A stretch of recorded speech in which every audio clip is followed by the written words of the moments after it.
La police d'intervention arrive sur les lieux et trouve plus de 20 personnes entourées par une foule hostile. Toutes disent être des Banyamulenge et elles ont droit de se faire enrôler dans leur pays. L'une d'elles, blessée dans les échauffourées, insiste qu'ils ne vont pas céder à l'intimidation de la population.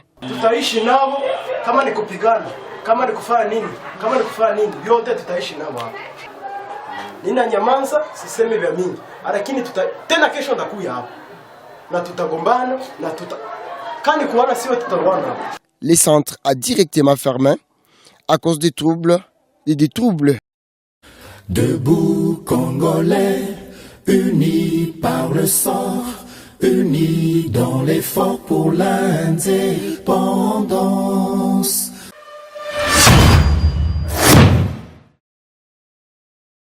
Batela Ekolo, Bindele Koyate. Boza le bienvenu na plateau, il y a Debout Congolais, na GCAM Télévision, fidèles abonnés, chers internautes. Na pesibino lisusu matondo mingi ndenge boza sur la bonne fréquence où ils allaient GCAM Télévision. Matondo mingi lokola lisusu po na fidélité pe confiance na bino renouvelé na mwana mboka Samba Olonga po na komemela bino basango ya maye elekaka na kati ya République démocratique du Congo pe na nzinga et pas union so wapi yo zwami à travers mokili à travers République démocratique du Congo tombola bendele zala toujours likolo na insistaka mingi esengeli tozala FARDC na motema kasi yambo émission oyo ebanda nasalaka toujours rappel eza appel na conscience ya moko na biso poto ba ete ba acte na biso to posaka ezalaka toujours comptabilisé pour justice ya Nzambe moto moko te aishapaka na contrôle na yango nyonso to salaka le karma veut que chacun puisse payer de ses actes. S'il ne les paye pas sur cette terre des humains, sachez-le bien que même dans l'au-delà, il finira par payer les prix de ses actes. Yango komi bengaka yankete yonde muto monela biso. Yo za tout puissant, loko sombi mutuka $200,000, batu nyonso baza na sima baza na mituka ya ba 30,000, 20,000, baza banyama yonde muto a solo pona yo moni que o gagner vie. Ma nyonso yo salaka batu. Réfléchis bien, yeba yango que tu vas toujours finir par les payer d'une manière ou d'une autre. On ne récolte que ce qu'on a semé. Tika olo na malamu pona bana na yo. Kolo na kamabete pona ba génération future. Wana eza introduction na nga na lexela kabino tango te. Boyebi ke Samba Olonga azangi sakate ko beta mbela wana. Po ete biso nyonso tozala kaka na nzela. Actualité, il y a lelo, il y a liboso na yenango, ezali désordre moko elekaki na centre moko ya enrôlement na kati ya ville ya Goma. Na centre wana ya Biayi ba groupe moko ya bandeko Banyamulenge ndenge bamibengaka ba Congolais d'origine rwandaise bakendaki pe na lisanga na bango bakende ko s'enrôler. Kuna baishafoure salemaki ndenge bokolanda na kati ya émission oyo désordre wana et conduire jusqu'à fermeture ya centre bato bazali kokamba centre makambo eza kosalema na centre bakangi ba porte pe centre tikali ya kokangama po trouble lekaki population lekaki wana balobi to boyi ba Rwandais te koya ko s'enrôler awawa na mboka na biso baza ba Congolais te.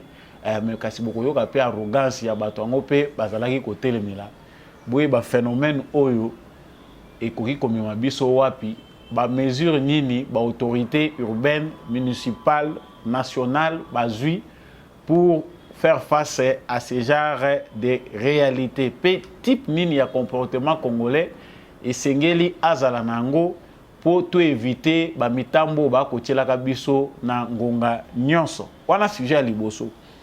Si jamais balé tokolobela lisusu awa ezali ultimatum ya sika ba Congolais musu balobi ke koma nango théâtre mais États-Unis apesi nouveau ultimatum pas za kosenga na Rwanda a retiré ba troupe na ye na kati ya République démocratique du Congo pe a cessé na soutien oyo azali ko apporter na ba rebelle ya M23 to pe ba terroriste ya M23 pour faciliter la mise en œuvre des différentes résolutions oyo eutaki na Nairobi oyo bango nyonso pe bazali na kati ya ko soutenir.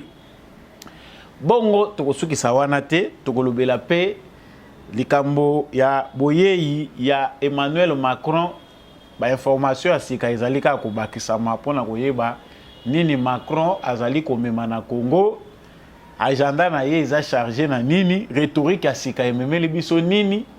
Masina lobela ki lobi likambo ya Macron lelo lisu tozozonga nango po ba elema ya sika eye concernant Macron. Alobi ayeli biso ba projet, financement ba projet, éducation, culture, ba bifali pe azana délégation culturelle oyo baza ko bongisa kuna ba yebi ke Kongola linga ndombolo, Kongola linga rumba, fali pe aza makati. Est-ce que yango muteko sala ete totanga maputa pona Emmanuel Macron wana ezaka mutuna tokoyeba biano na kati analyse to sala na bino sika awa moi tour muke na front basango musu ezali eza ko sepelisa te bozaki ebele ya kotuna ngai FARDC komi na niveau nini yo lobi to landaka banani te to landaka ba oyo te ba SMS na bino ezaki ebele situation na front eza ndenge nini kuna na mushaki FARDC a perdre position tote nini eza koleka ba rebelle ba envahissaki mushaki mais ba combat eza en cours comme dans différents fronts où eza ouvert tokolobela ngo pe na kati ya émission ya moto sukisa na sango ya malamu pona ba étudiants congolais wana eza parenthèse émission oyo Fati Beton a pesi sourire na ba étudiants congolais pour une première 600 bus et vous avez mis à la disposition des étudiants congolais de plusieurs instituts et universités à travers la République. Babeta lisusu ligne 11T, ce qui est ligne 11T, c'est que vous allez na Congo te. Babeta makolo, ngape na beta makolo. Tant on a étudiant, boya imalamu na GCAM télévision, yo mutu au rejoindre plateau ya debout congolais pour nambala liboso na yami yo malamu. Zalaka un vrai patriote. Zala FARDC na mutema au plateau ba éclairé. Abonnez-vous si vous n'êtes pas encore abonné. Surtout, partagez cette émission. Vous allez éclairer ka yo mokote. Voisin P, il faut fongwama. Atomboka za na kanda pona makambo mboka. Eza makambo ya groupe moko boete, groupe mususu ebeta ka karaté. Un jour eko rattraper yo. Ata na ndoto pasa Kongo ko landa yo. Donc il faut bison stobunda pona ekolo na biso. Soki po lingo soutenir émission oyo, le numéro est en bas de votre écran. Vision debout congolais, ezali penda munene pour ceux qui les connaissent.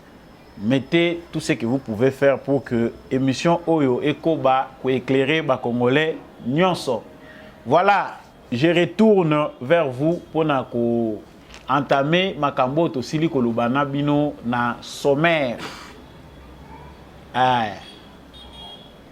Nakoko banda na commentaire te information ezali que élection na ba revendication na makamunyon sezali ko salema na partie ouest ya République démocratique du Congo ezalaki nango emaye na ba revendication un peu timidement ba électeurs ba kei pour au finish ba tebele ba s'enrôler na ville à Kinshasa baza ko s'enrôler dans les Kasai dans les Bandundu ezali ko kendepe na est ya République démocratique du Congo. Mais situation ya est ya République démocratique du Congo ezali très préoccupante. Information oyo na yenango ezali ya batuti, c'est-à-dire des Congolais d'origine rwandophone, bien d'origine rwandaise, oyo bakei na centre moko ya enrôlement. Bakendaki aza moko te, bakendaki pe groupe. Bango balobi, il faut s'enrôler.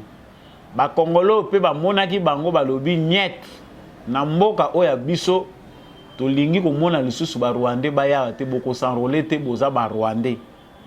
Vous n'avez pas le droit de vous enrôler chez nous. Koko so ezweli bango wana webi na nombre ba Congolais bazali. Bazwaki mwa bambata na bango na makambo elekaki kuna. Mais la courte vidéo que je vais vous présenter tout de suite yango mutu eza lokola illustration na biso avant to aborder sujet oyo na lolenge esengeli. Suivez.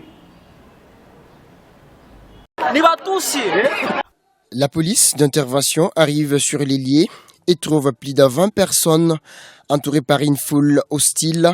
Toutes disent être des Banyamulenge et elles ont droit de se faire enrôler dans leur pays. L'une d'elles, blessée dans les échauffourées, insiste qu'ils ne vont pas céder à l'intimidation de la population. Tutaishi nao kama ni kupigana, kama ni kufanya nini, yote tutaishi nao hapa. Nina nyamanza siseme vya mingi, lakini tena kesho ndakuya hapa.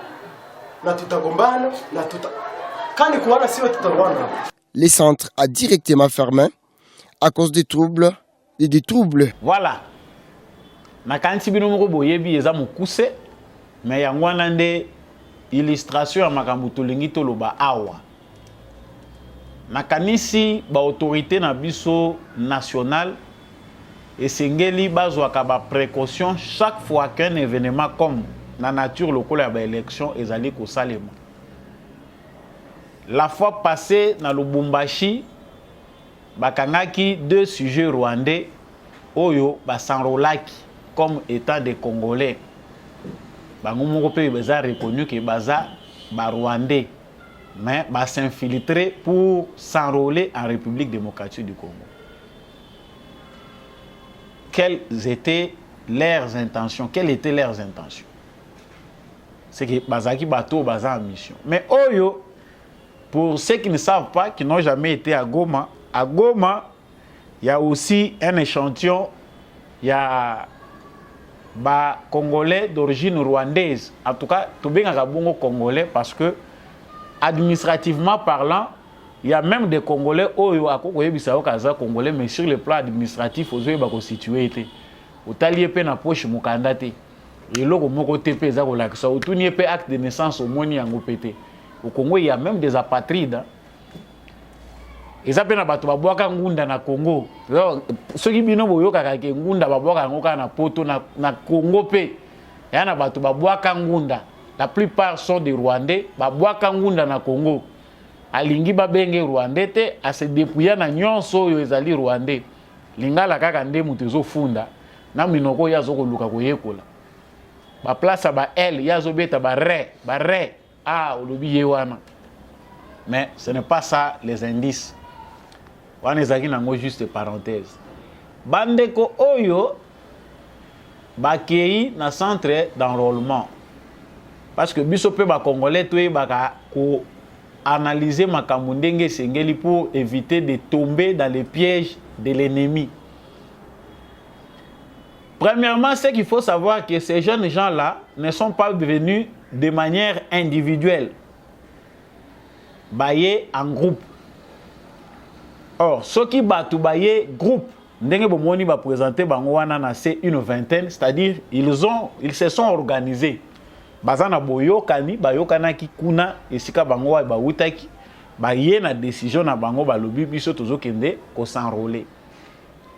Quelles étaient leurs vraies intentions?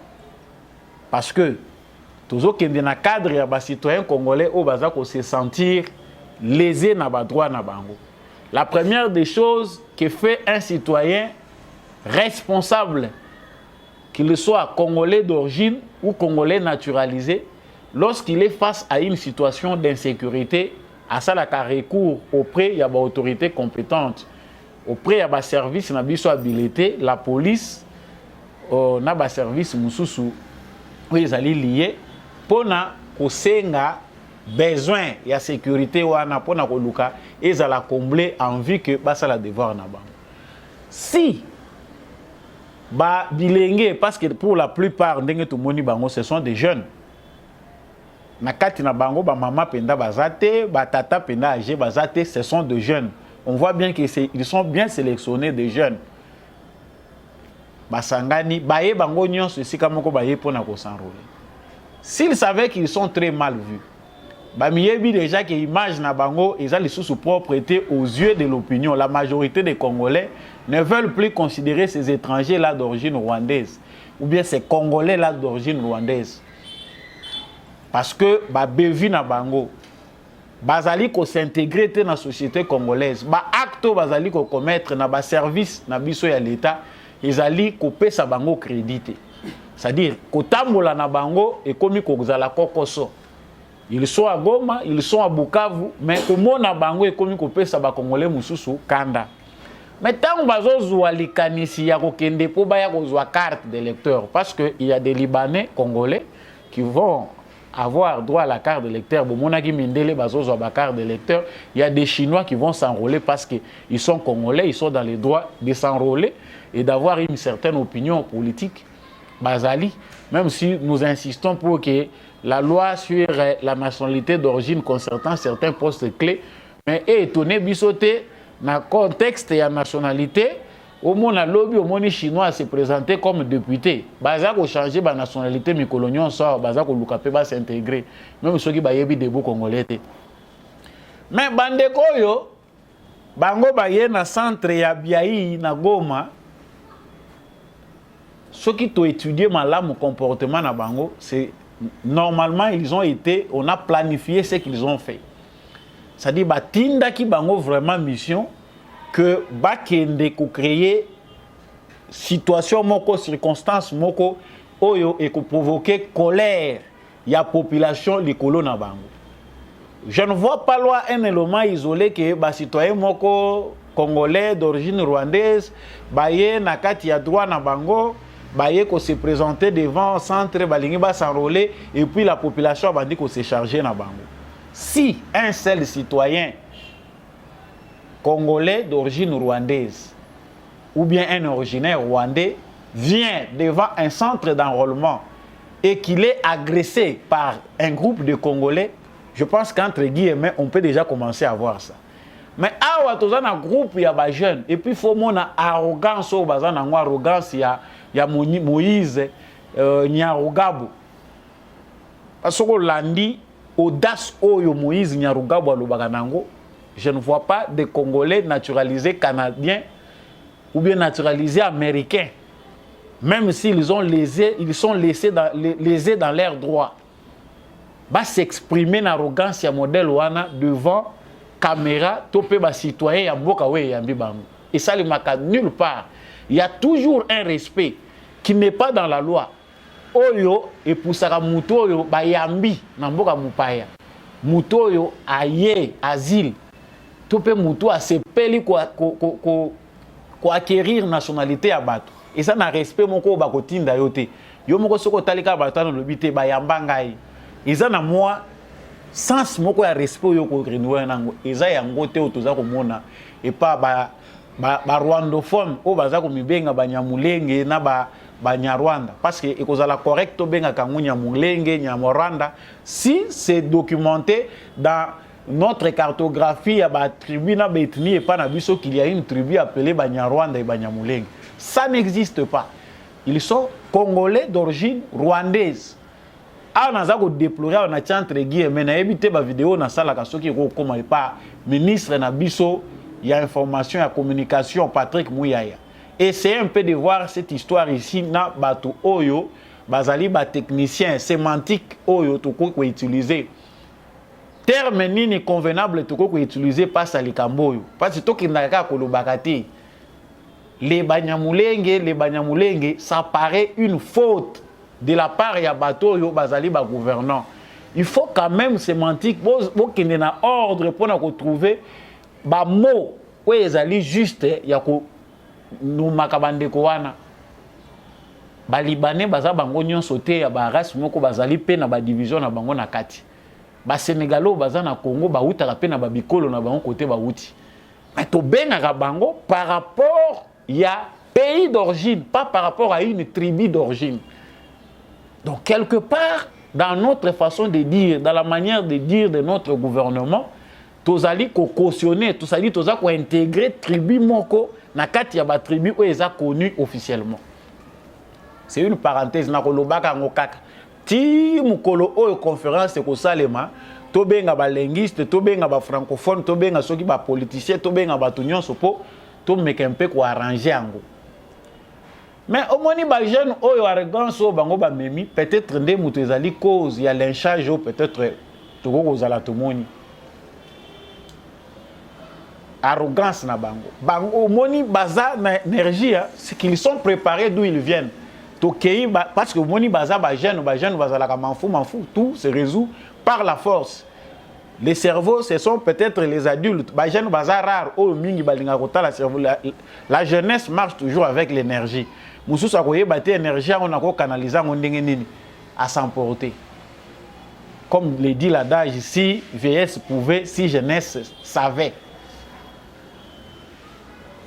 Donc, organiser bango, préparer bango, lobi, pesa bango lisusu cadeau. Pona kozoa. Ba élément oyo ba kokende ko bakisa na ba documentation na bango ya lokuta baza ko présenter chaque jour na communauté internationale na Canada na États-Unis na France. Il y a un génocide en cours contre les Tutsis congolais. Il y a un génocide en préparation. Bazali, il y a une communauté oyo ezali en voie de disparition, ezali menacée. C'est-à-dire même philosophie, même pratique na bango baza ko luka ba méthode nango. Ça, nous, Congolais, nous devons le savoir. Bande konabiso ya Goma, batoto ya Goma, il faut comprendre l'okowana que certainement nous sommes en colère, certainement nous avons été trahis par les nôtres qui ont facilité cette aventure.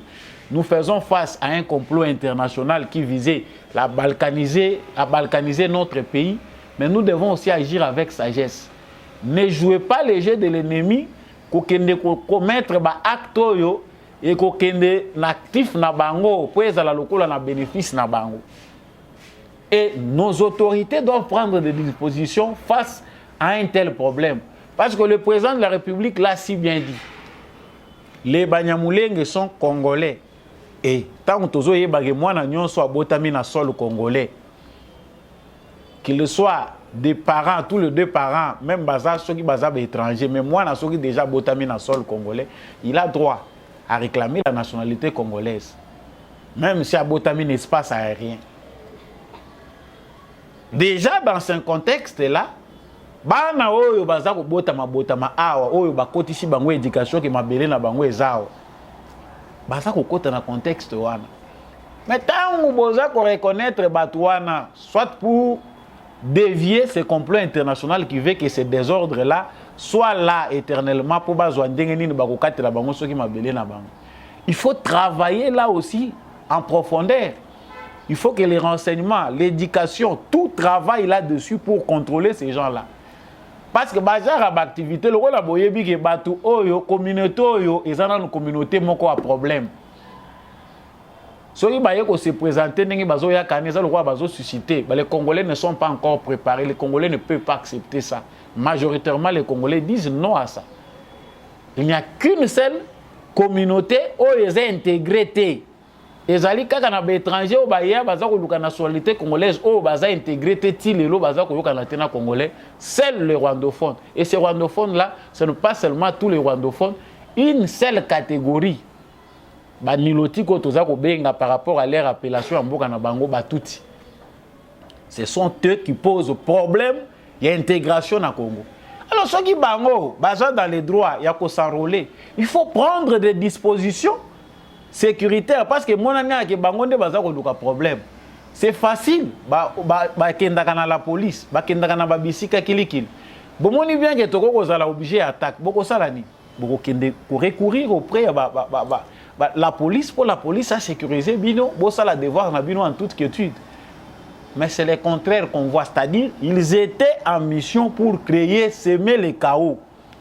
Et là Congolais bolandango malamu, c'est genre d'événements et koyiko salema na ba région ebele oyo, ils a peuplé na batouana. Il faut tirer attention le processus électoral enrôlement ya batou. Parce que même si tout ça comme important c'est l'élection dans le contexte local oyo.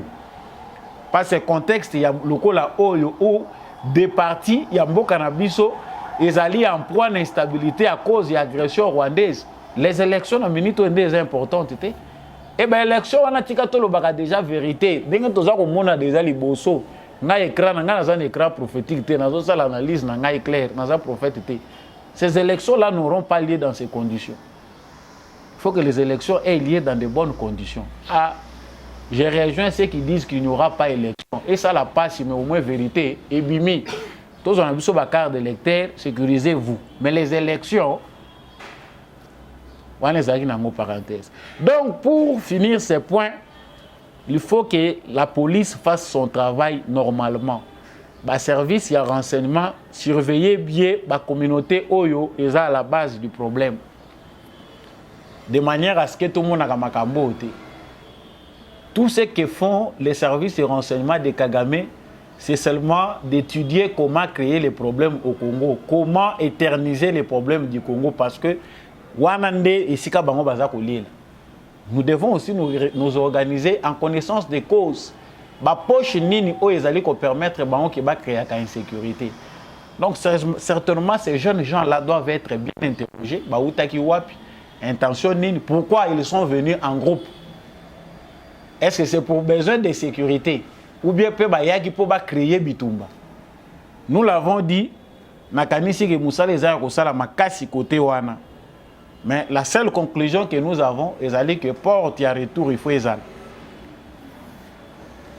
Deuxième point, toza kolobela awa na yebi ke kopesa kanda na batu basi ba yoka mingi. Les États-Unis d'Amérique, partenaires privilégiés à la République démocratique du Congo, va lancer les sous-ultimatum mususu na Rwanda, na Paul Kagame. Na appel na bango balobi baza ko senga na Paul Kagame a retiré ba troupe na ye pe a cessé na ko soutenir ba M23 pour faciliter la mise en œuvre des différentes résolutions Oyo ezwamaki. En tout cas, pour ceux qui écoutent on naza koloba bato balandaka actualité congolaise bayebi que c'est du connu. Et comme nango charabia et comme nango rituel. Les États-Unis condamnent, les États-Unis appellent à un cessez-le-feu, la France appelle, l'Union européenne appelle.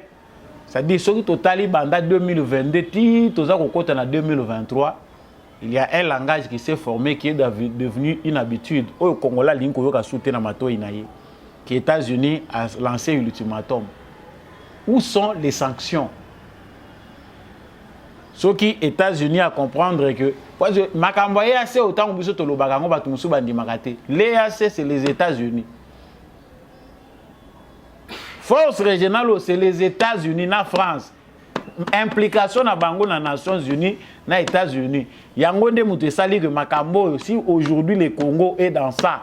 Et ça li proposition na bango, ba lobino ezali communauté internationale, allons avec ça. Aujourd'hui, s'il n'y a pas de concret, banani. C'est comme si Najibessière na bango ba sanction ezati. Bazana arme musu ba ko utiliser en dehors ya ba déclaration. Nous attendons les actions. En tout cas, franchement, to comme na limite il y a incrédulité. To comme vraiment ba incrédule. Toyo kondi malisusu mokete na ba propos oya kote abiso lobano États-Unis à lobby non. On sent que ce partenariat est une farce tant qu'on ne voit pas les concrets. Félix Tshisekedi est soutenu par les États-Unis. Le Congo est dans un partenariat privilégié avec les États-Unis. Les Rwandais également. Kagame a été soutenu depuis qu'il est au pouvoir. Il a été préparé par les Américains et le reste du monde. À commettre des crimes naie oyo na bénéfice na bango na soutien na bango. Aujourd'hui la vérité est connue dans le monde, à travers le monde entier. Biso toujours que neka na ba processus to lobby, sanctions. Et puis ce qui est grave, notre gouvernement adopte ce même type de langage d'hypocrisie. Non, on sent qu'avec cette déclaration, il y a des avancées. Bon, on va avancer dans malobate. Nous, on veut des actes. Tolin koyoka que sanctions posées et ça boyé, to retirer confiance na biso, to boyé ko pese mbongo. Tant que le Fonds monétaire international continue à donner l'argent à Kagame, nous on sent que l'Amérique n'est pas encore responsable. Dans ce qui se passe, on va comprendre qu'il faut agir concrètement. Ce que l'Amérique a lancé, qu'à lobby que Kagame retiré les troupes. c'est pour la 40e fois. Et pourquoi faut-il laisser que les Fonds monétaires internationaux continuent à donner, à prêter à Kagame?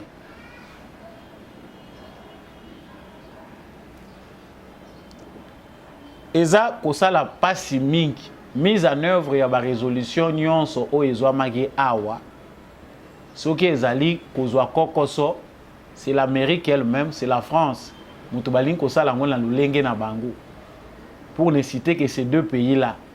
Eza facile ya kwa genuer Kagame s'il faut kozwa maloba oyo sénateur oyo koko na biso PP sénateur oyo kombo nezoki mangai. C'est un ancien sénateur américain. Les Nations Unies, les États-Unis ont la possibilité de bien armer le Congo pour en finir avec le M23. Oh, ben, on va dire que M23, alors que c'est le Rwanda, c'est l'armée rwandaise totalement. Mais pour la Nini, parce que chacun joue le jeu de ses intérêts. Ah, ngaya solo singa bien tenga awa solo la ki boy, faut te me mangona no boy. On n'a plus le temps d'écouter ce genre de discours. Tu sais bien que diplomatiquement, les gens ont talatala oyo ba diplomate bataille la moni qu'il y a avancé. On sait que c'est une avancée diplomatique. Mais pour na biso ba toza na siao. Bato yo toza ko nyokama. Pour nos déplacés internes oyo baza ko souffrir, ces paroles là ne disent absolument rien. Tant que la situation est sur le terrain, ça n'ajoute rien.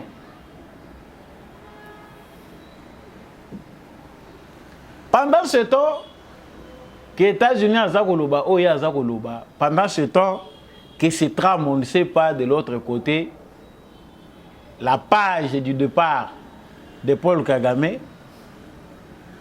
si cela devient à l'unanimité, une décision de tous,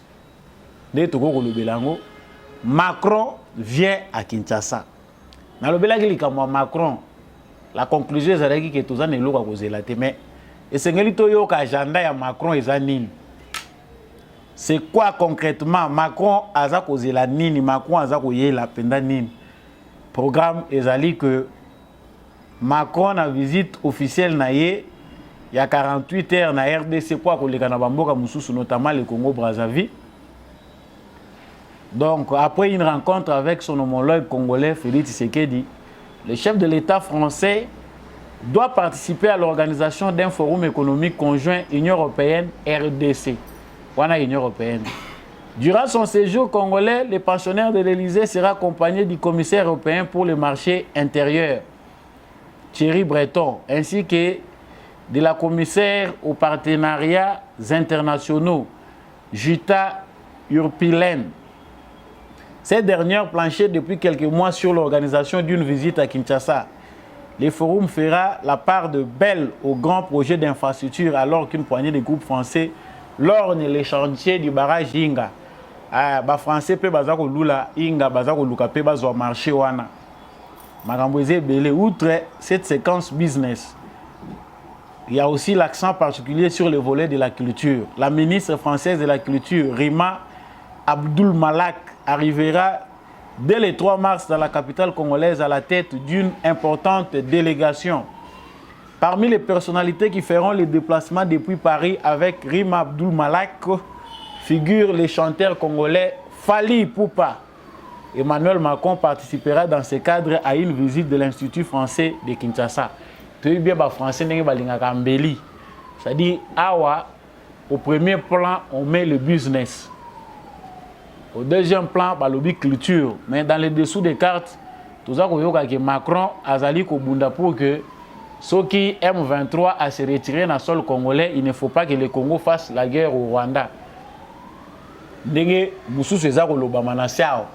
C'est que la diplomatie française va comprendre intention de guerre au Congo à Zanango. Kanda au Congo ya Félix Tshisekedi Zanango ya kolinga ko se venger.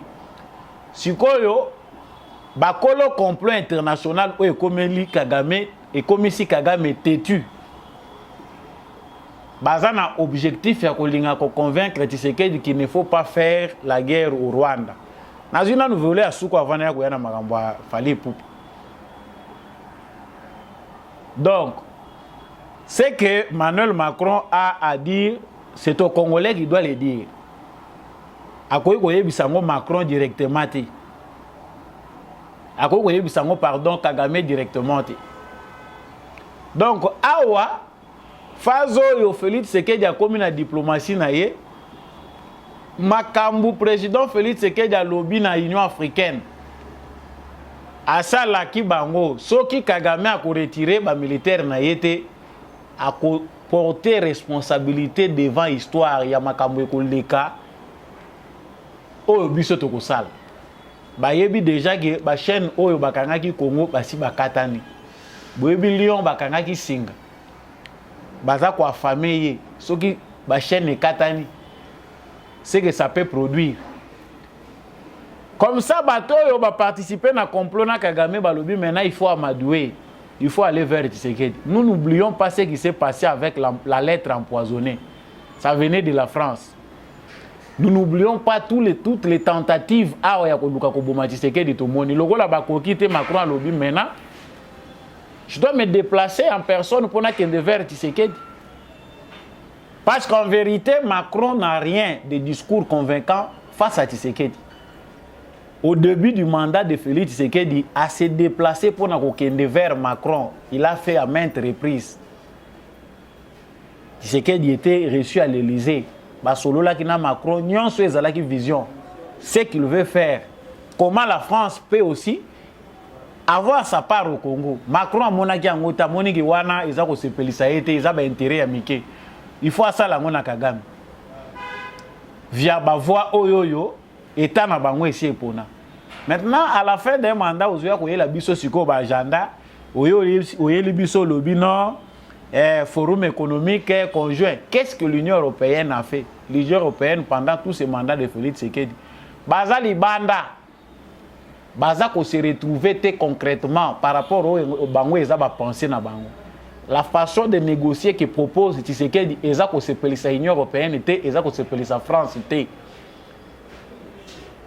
Yango bitumba ezali pendant toutes ces 4 années de pouvoir ya Félix Tshisekedi, makambo ya Macron ezos à la clarté. Pourquoi? C'est parce qu'ils ont compris que eza passe.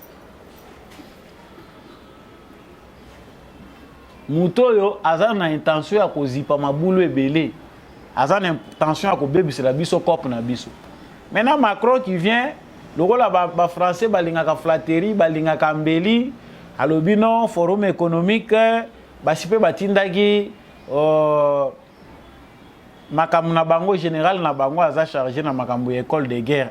D'abord d'ailleurs je vous propose de suivre cette vidéo et puis on revient. En mission de travail à Kinshasa, le général des corps d'armée Régis Kolkombe, directeur de la coopération de la sécurité et de la défense au ministère de la Défense de la République française, a visité l'école de guerre de Kinshasa et l'école de commandement et d'état-major au centre supérieur militaire à Binzao Zone. À son arrivée, il a été accueilli par le général Iribasiwa Ruyumbu Obed, commandant général des écoles militaires, entouré de ses collaborateurs. 2 choses importantes. La première, c'est le modèle ENVR. Donc là, j'ai besoin que vous écoutez pour que vous me disiez effectivement où est-ce que vous voulez emmener cette école de guerre, qu'est-ce que vous attendez aussi de nous, et que moi je puisse vous dire comment est-ce que nous, on peut vous aider à monter en puissance et à obtenir le statut ENVR, si c'est ça effectivement le sujet dont on veut parler. Mais je sais que le ministre va en parler.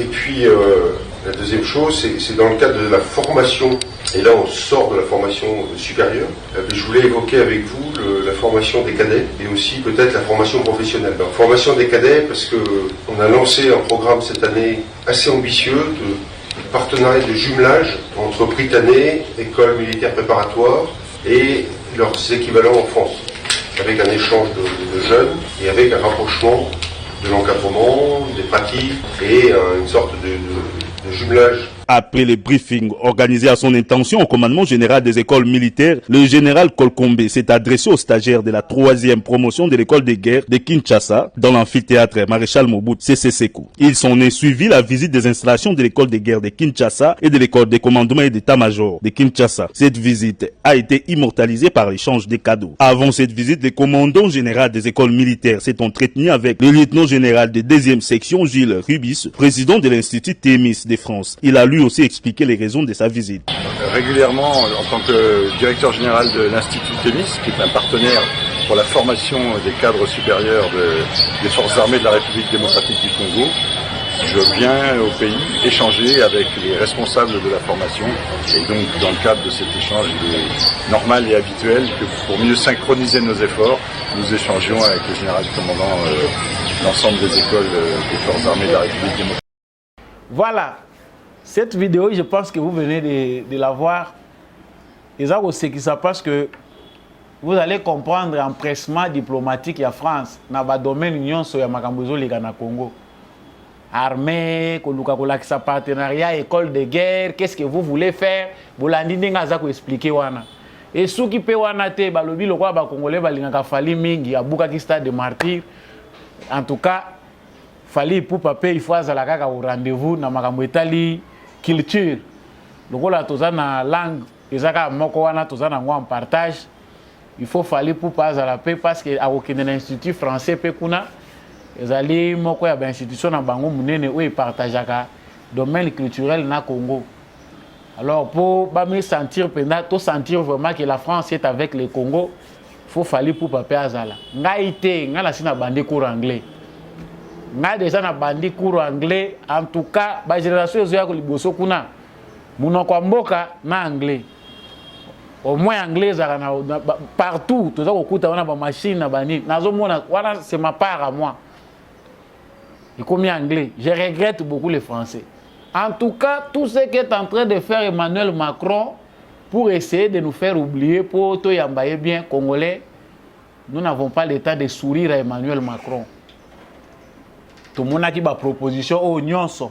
Tout ce que Macron est en train de répéter, au forum économique, tout ça, ce qu'il peut aujourd'hui offrir au Congo, partenariat nini, là où ils veulent investir. Ça a été dit au début du mandat. Quand Basolaki na Tshisekedi ezalaki na angle mon côté tikalaki. Nyonso ezalaki mise au clair. Macron a vu autre chose, à mon avis qui intéresse ailleurs. To boma Tshisekedi poto luka remplaçant. Ce que le rôle est simbité, ou est pour ces congolais.